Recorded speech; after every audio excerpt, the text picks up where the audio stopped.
സജിത് പരമേശ്വരൻ, സജിത്, കടകംപള്ളി സുരേന്ദ്രനിലേക്ക് അന്വേഷണം എത്തുവോ? എന്താണ് താങ്കളുടെ നിരീക്ഷണം? കേൾക്കുന്നുണ്ടോ? കേൾക്കാം, പറയൂ. തീർച്ചയായിട്ടും. എന്താണ് സംശയം? കാര്യം നമ്പ്യാരെ, ഇതിനകത്തൊരു കാര്യം നമ്മൾ ആലോചിക്കുക. കടകംപള്ളി സുരേന്ദ്രന് ഈ കേസുമായിട്ട് ഒരു വ്യക്തിപരമായിട്ട് തന്നെ ഒരു അടുപ്പമുണ്ടെന്ന് നേരത്തെ തന്നെ ഞങ്ങള് വാർത്ത എഴുതിയിരുന്നു. ഞങ്ങൾക്കറിയാമല്ലോ, ഞാൻ ജന്മഭൂമി ലേഖകനാണ്. അന്നേരം അതിലേക്ക് നയിച്ച ചില കാര്യങ്ങള് വളരെ രസകരമാണ്. കാരണം ഞാൻ ഇപ്പോഴും വിശ്വസിക്കുന്നില്ല കടകംപള്ളി സുരേന്ദ്രൻ ഇത് പത്മകുമാറിനോട് മാത്രമാണ് ആവശ്യപ്പെട്ടതെന്ന്. പത്മകുമാർ ദേവസ്വം ബോർഡ് പ്രസിഡന്റാണ്. പക്ഷെങ്കിൽ കടകംപള്ളി സുരേന്ദ്രന് പത്മകുമാറിനോട് മാത്രം ആവശ്യപ്പെട്ട് കഴിഞ്ഞാൽ, കാരണം ഈ ദ്വാരപാലക ശില്പങ്ങളും അതുപോലെ തന്നെ ഈ പാളികളും ചെന്നൈയിൽ കൊണ്ടുപോയി സ്വർണം പൂശി തിരിച്ചു കൊണ്ടുവരണമെന്ന് പത്മകുമാറിനോട് മാത്രം ആവശ്യപ്പെട്ടാൽ ശരിയാകില്ല. കാരണം ദേവസ്വം കമ്മീഷണർ വാസുവിനെ കുറിച്ച് താങ്കൾക്ക് അറിയാമല്ലോ. അദ്ദേഹം ജോലിയിൽ ഭയങ്കര സ്ട്രിക്റ്റ് ആണ്, യാതൊരു സംശയമില്ല കാര്യത്തില്. അവിടെ വാസു കയറി പിടിക്കും. ഇത് വാസുവിനോടും ആവശ്യപ്പെട്ടിട്ടുണ്ട് കടകംപള്ളി സുരേന്ദ്രൻ, യാതൊരു സംശയമില്ല കാര്യത്തിൽ. കാരണം പത്മകുമാറിനോട് മാത്രം ഇക്കാര്യം ആവശ്യപ്പെട്ടാൽ നടക്കില്ല. അത് വാസുവിനോടുകൂടി തന്നെ ആവശ്യപ്പെട്ടത് കൊണ്ട് മാത്രമാണ് അന്നത്തെ എക്സിക്യൂട്ടീവ് ഓഫീസർ സ്വർണം പൂശിയ ചെമ്പ് പാളികൾ എഴുതി കൊടുത്തത്. വാസു കൃത്യമായി തിരുത്തി ചെമ്പ് പാളികൾ എന്നാക്കിയത്. കാരണം ഇത് വാസു കൂടെ ചേർന്നെങ്കിൽ മാത്രമേ സ്മൂത്ത് ആയിട്ട് ഈ കാര്യം നടക്കുകയുള്ളൂ.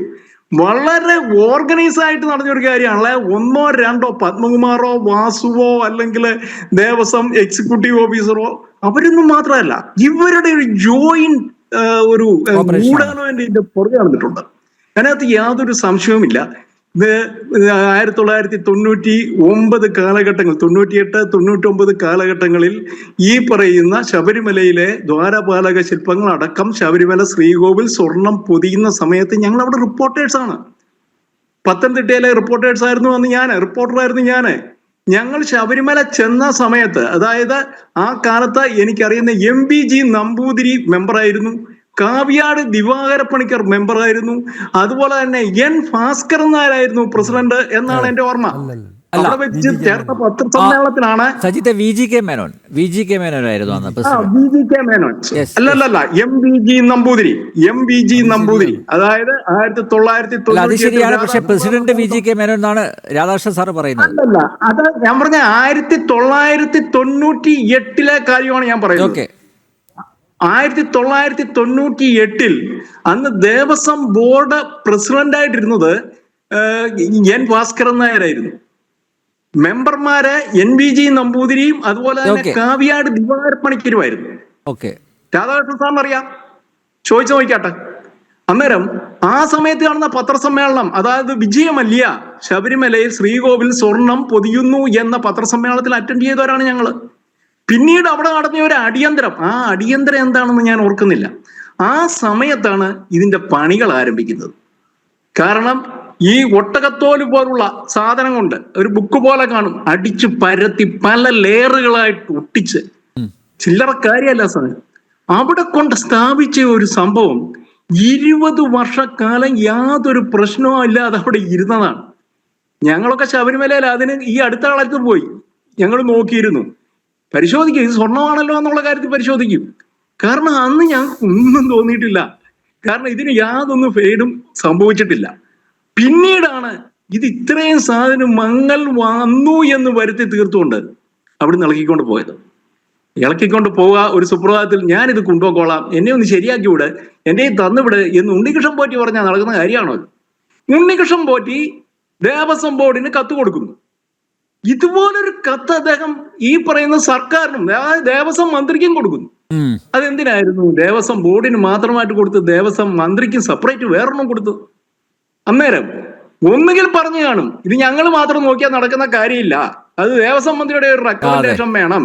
ആ ഒരു റെക്കമെൻഡേഷൻ ലെറ്റർ കൂടെ വന്നു കഴിഞ്ഞ ശേഷം പിന്നെ ഇവർക്ക് കുഴപ്പമില്ല. ഇപ്പൊ മന്ത്രി പറഞ്ഞിട്ടാണ് കാര്യങ്ങൾ നടന്നിട്ടുള്ളത്. ഒരാളോട് മാത്രമല്ല പറഞ്ഞ, പത്മകുമാർ പറയാനാണ് ഇത് മന്ത്രിയുടെ നിർദ്ദേശപ്രകാരമാണെന്ന് പറഞ്ഞാലൊന്നും നടക്കത്തില്ല. കാരണം പത്മകുമാറിനോട് മാത്രമായിട്ട് ഇത് പറയാൻ പറ്റുന്ന കാര്യമല്ല.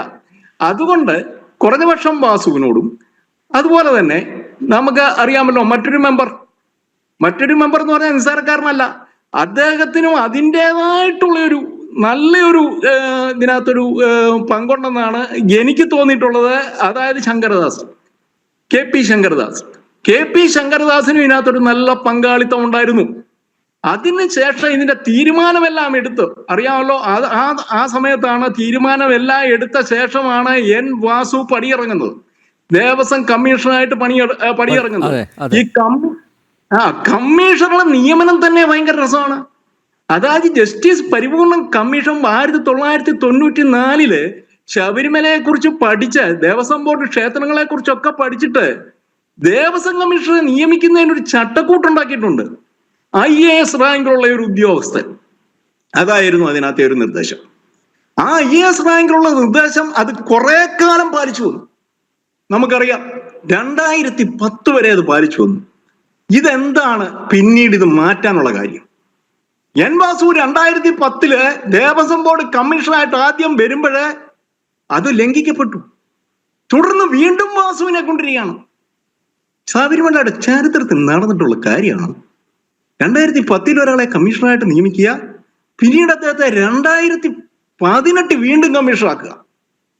ഈ 2018 കമ്മീഷണറായ വ്യക്തിയെ പിന്നീട് എന്താണ് സംഭവിച്ചത്? 2019 ദേവസ്വം ബോർഡ് പ്രസിഡന്റായിട്ട് നിയമിക്കുക. എന്താ ഒരു വ്യക്തിക്ക് ഇത്രയും പ്രാധാന്യം കൊടുക്കാനുള്ള കാരണം? നമുക്ക് ചിന്തിക്കാൻ പറ്റില്ലേ? അല്ല, അധികാരത്തിൽ ഇരിക്കുന്നവർക്ക് വഴങ്ങുന്ന ആളാണെന്ന് അവർക്ക് മനസ്സിലായി കാണും അല്ലേ, ബോധ്യപ്പെട്ടതിന്റെ പിന്നെ അവരുടെ കാര്യത്തിനൊപ്പം ഇതിനെ സംബന്ധിച്ച് അനുബന്ധമായ പല കാര്യങ്ങളും പിന്നീട് നടന്നിട്ടുണ്ട്. നമുക്കറിയാം, ഈ പറയുന്ന ഇവരുടെ ഈ കാലാവധി കഴിഞ്ഞിട്ട് രണ്ടാമത് നമ്മുടെ ദേവസ്വം ബോർഡ് പ്രസിഡന്റായിട്ട്, അതായത് പത്മകുമാറിന് ശേഷം ദേവസ്വം ബോർഡ് പ്രസിഡന്റായ വ്യക്തിയാണ് നമ്മുടെ പത്തനംതിട്ടയിലെ CPM-ന്റെ സെക്രട്ടറി ആയിട്ടിരുന്ന, ജില്ലാ സെക്രട്ടറി ആയിട്ടിരുന്ന അനന്തഗോപൻ. വളരെ പെർഫെക്റ്റ് ആയിട്ടൊരു മനുഷ്യനായിരുന്നു. അദ്ദേഹത്തിന്റെ കാലഘട്ടത്തിൽ നിയമം മറികടന്ന്, ദേവസ്വം മാനുവൽ മറികടന്ന് ഒരു നിർമ്മാണ പ്രവർത്തനങ്ങളോ ഒരു കാര്യമോ നടന്നിട്ടില്ല. സജിത്ത്, ഞാനൊന്ന് ഇടപെടുകയാണ്. സജിത്ത്, അതായത് ഇപ്പോ ഈ കടകംപള്ളി സുരേന്ദ്രൻ പറയുന്നത് എനിക്കിതിനെ കുറിച്ചൊന്നും അറിയില്ല. പക്ഷെ നോക്കൂ, നമ്മൾ ഈ ഇതിൽ പല സ്റ്റിൽസും കാണിക്കുന്നുണ്ട്. കടകംപള്ളി സുരേന്ദ്രനും ഉണ്ണികൃഷ്ണൻ പോറ്റിയും ഇരിക്കുന്നത് ഉൾപ്പെടെ. അതൊന്ന് വിമാനത്താവളത്തിലാണ് ഇരിക്കുന്നത് കേട്ടോ. ഏത് വിമാനത്താവളത്തിലാണെന്ന് അറിയാം, ബംഗളൂരു എന്നാണ് ഞങ്ങൾക്ക് ആ സ്റ്റിൽസ് അയച്ചെന്നാൾ പറയുന്നത്. അവിടെ ഇരിപ്പുണ്ട്. എനിക്ക് തോന്നുന്നു കടകംപള്ളിയുടെ മുറിയിലാണെന്ന് തോന്നുന്നു. ആ ഇരിപ്പ് കണ്ടാൽ തന്നെ അറിയാം എന്തൊക്കെയോ നടത്താൻ വേണ്ടിയുള്ള ഒരു ഇരിപ്പാണ് എന്നുള്ള കൃത്യമായിട്ട് അറിയാം. നോക്കൂ, ഈ ഉണ്ണികൃഷ്ണൻ പോറ്റിയുള്ള ചടങ്ങുകളിലെല്ലാം കടകംപള്ളിയുടെ സാന്നിധ്യവും ഉണ്ട്. അപ്പൊ പിന്നെ ഉണ്ണികൃഷ്ണൻ പോറ്റിയും കടകംപള്ളിയും തമ്മിലുള്ള ബന്ധം തുടങ്ങിയിട്ട് കുറെ കാലമായി. അതായത് ഉണ്ണികൃഷ്ണൻ പോറ്റിയുടെ വെഞ്ഞാറമൂട് പുളിമാത്തുള്ള വീട്ടിൽ കടകംപള്ളി പോയിട്ടുണ്ട്. നിങ്ങളുടെ റിപ്പോർട്ടേഴ്സിനെ അവിടെ ഒന്ന് വിളിച്ചേ, അയൽപക്കക്കാരോടൊന്ന് ചോദിച്ചാൽ മതി. കടകംപള്ളി സുരേന്ദ്രൻ പുളിമാത്തുള്ള ഉണ്ണികൃഷ്ണൻ പോറ്റിയുടെ വീട്ടിൽ സന്ദർശിച്ചിട്ടുണ്ടോ എന്ന് ചോദിച്ചാൽ മതി. ഒന്നല്ല, പലകുറി സന്ദർശിച്ചിട്ടുണ്ട്. ഒപ്പം തന്നെ പുളിമാത്ത വീട്ടിൽ നിന്ന് അധിക ദൂരമില്ല, MC റോഡിൽ കാരേറ്റുള്ള ഒരു ഹോട്ടൽ. ഈ കാരേറ്റുള്ള ഹോട്ടലിൽ ഉണ്ണികൃഷ്ണൻ പോറ്റി മുറിയെടുക്കുമായിരുന്നു. അവിടെ വെച്ചാണ് പല സംഭാഷണങ്ങളും, രഹസ്യ സംഭാഷണങ്ങൾ നടന്നിട്ടുള്ളത് കാരേറ്റുള്ള ഹോട്ടലിൽ വെച്ചാണ്. എന്തിനേറെ പറയുന്നു, ഉണ്ണികൃഷ്ണൻ പോറ്റിയുടെ ബന്ധുവിന്റെ വിവാഹത്തോടനുബന്ധിച്ച് നടന്ന റിസപ്ഷനിൽ ദേവസ്വം ബോർഡിന്റെ ഉന്നതരെല്ലാം തന്നെ ഉണ്ടായി. ദേവസ്വം ബോർഡിന്റെ ഉന്നതരെല്ലാം തന്നെ പങ്കെടുത്തിട്ടുണ്ട്. അന്നേരം ഈ കേസ് നമ്മൾ പഠിച്ചു വരുമ്പോഴേ ആദ്യം മുരാരി ബാബുവിനെ അറസ്റ്റ് ചെയ്യുന്നു, ആദ്യം ഉണ്ണികൃഷ്ണൻ പോറ്റിയെ അറസ്റ്റ് ചെയ്യുന്നു, രണ്ടാമത് അഡ്മിനിസ്ട്രേറ്റീവ് ഓഫീസർ മുരാരി ബാബുവിനെ അറസ്റ്റ് ചെയ്യുന്നു, മൂന്നാമത് എക്സിക്യൂട്ടീവ് ഓഫീസർ D സുധീഷ് കുമാറിനെ അറസ്റ്റ് ചെയ്യുന്നു, നാലാമത് ദേവസ്വം കമ്മീഷണർ N വാസുവിനെ അറസ്റ്റ് ചെയ്യുന്നു. ഈ 3 പേരെ, ആദ്യത്തെ ഉദ്യോഗസ്ഥരായിട്ടുള്ള മുരാരി ബാബുവിനെയും D സുധീഷ് കുമാറിനെ അറസ്റ്റ് ചെയ്ത് കഴിഞ്ഞപ്പോഴേ അവരുടെ വാചകത്തിൽ നിന്നും ആദ്യമൊന്നും ദേവസ്വം പ്രസിഡന്റിലേക്ക് ഡയറക്റ്റ് അല്ല പോയിട്ടിരിക്കുന്ന ഇതിന്റെ ഈ ആരോപണം ദേവസ്വം പ്രസിഡന്റിന് പിന്നിൽ ഉണ്ട് എന്ന് അവർ ഡയറക്റ്റ് പറഞ്ഞിട്ടില്ല. പക്ഷെ ദേവസ്വം കമ്മീഷണർ വന്നു കഴിഞ്ഞപ്പോൾ അദ്ദേഹത്തെ ചോദ്യം ചെയ്ത് കഴിഞ്ഞപ്പം ഇത് അദ്ദേഹത്തിന് രക്ഷപ്പെടാൻ വേണ്ടി മാത്രമാണ് ഈ ദേവസ്വം ബോർഡ് പ്രസിഡന്റിന്റെ പേര് പറഞ്ഞിരിക്കുന്നത്.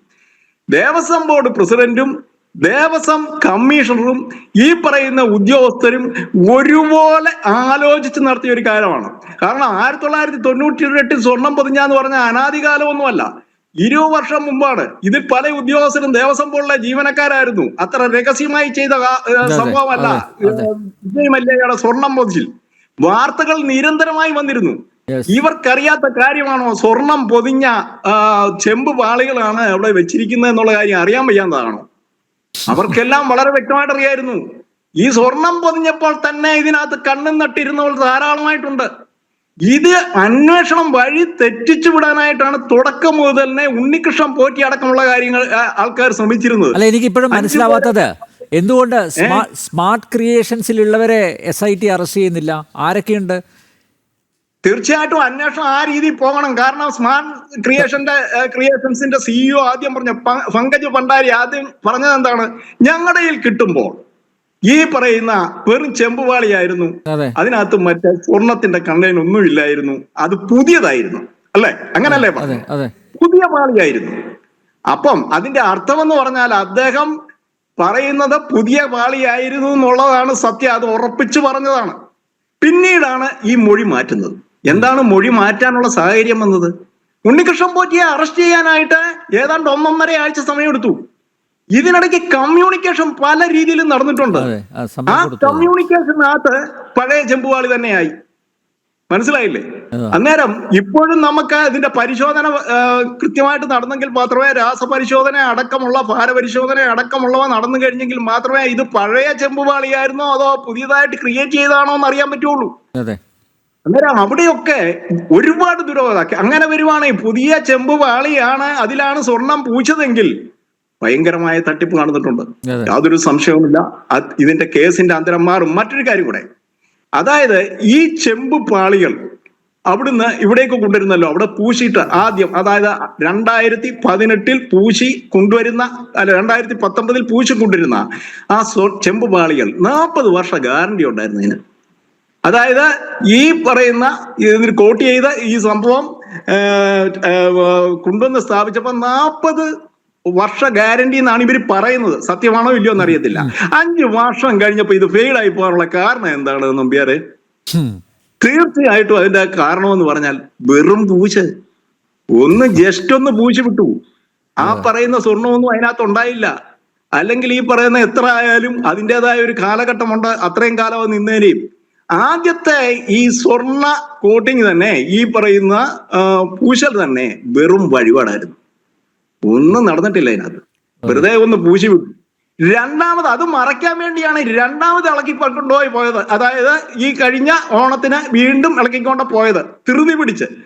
അതിന് മാസങ്ങൾ നീണ്ടിയ ഒരു നീക്കമൊക്കെ നടത്തി. ഒപ്പം മായി ബന്ധപ്പെട്ട് തയ്യാറാക്കിയ നോട്ടിനകത്ത് ഇപ്പോൾ സ്ഥാനമൊഴിഞ്ഞ ദേവസ്വം ബോർഡ് പ്രസിഡന്റ് പറയുന്നത് എന്താ? ശ്രീകോവിലിന്റെ പല ഭാഗത്തും ചോർച്ചയുണ്ട്. എന്തായിരുന്നു അതിന്റെ ലക്ഷ്യം? അതിനുവേണ്ടി ഒരു സെപ്പറേറ്റ് നോട്ട് തയ്യാറാക്കുക അല്ലായിരുന്നു.